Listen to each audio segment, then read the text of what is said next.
बालभारती कथा विश्व खरी पूजा। बंगालमध्ये दसरा हा सण फार महत्त्वाचा आहे। घरोघरी लोक काली देवीची 9 दिवस मोठ्या भक्तिभावाने पूजा करतात। दसऱ्याच्या दिवशी मोठा उत्सव करून त्या पूजेची सांगता होते। देवीचे हे नवरात्र बंगालमध्ये सार्वजनिक सण म्हणून साजरे करतात। स्वामी विवेकानंद बंगालचे राहणारे होते। त्यांच्या लहानपणीची ही गोष्ट आहे। विवेकानंदाचे पूर्वीचे नाव नरेंद्रनाथ होते।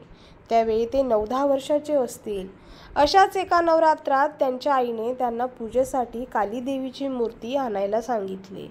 लहानगा नरेंद्र बाजारात गेला। देवीची मातीची सुंदर मूर्ती त्याने विकत घेतली आणि ती हातावर धरून तो घराकडे निघाला।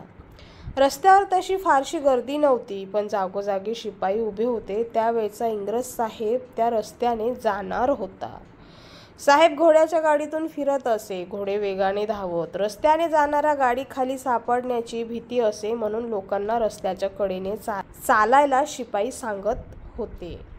नरेंद्र मातीची सुंदर मूर्ती हातात घेऊन रस्त्याच्या कडेने चालला होता। आता साहेबांची गाडी वेगाने येणार म्हणून लोक त्या दिशेने मोठ्या उत्सुकतेने पाहत होते।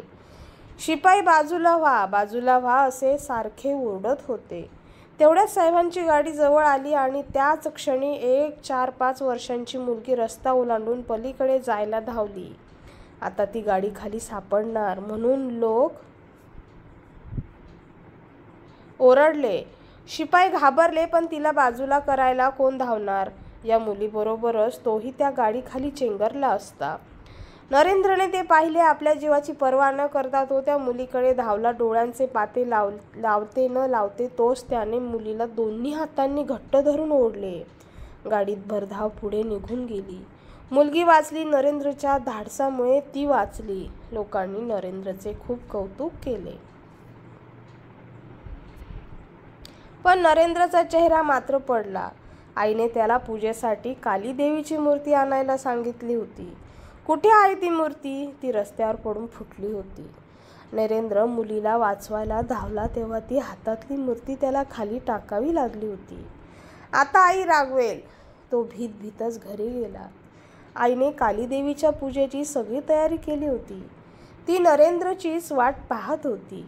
नरेंद्र आला।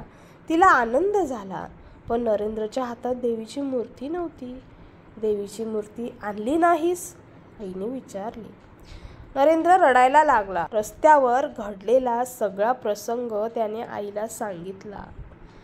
आई, दुसरा इलाजच नव्हता ग। मुलीला वाचवायचं तर देवीची मूर्ती हातातून टाकणं भागच होतं। मी ती टाकली आणि मुलीला वाचवलं। आईने नरेंद्रला पोटाशी धरले। छान केलंस बाळा, छान केलंस। त्या मुलीला वाचवलंस। खरी देवी वाचवलीस। काली मातेची खरी पूजा तू केलीस। देव माणसातच पहावा, तिच्याच मूर्तीत नाही।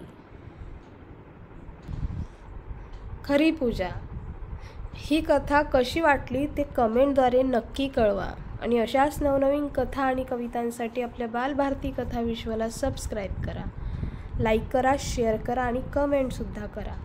धन्यवाद।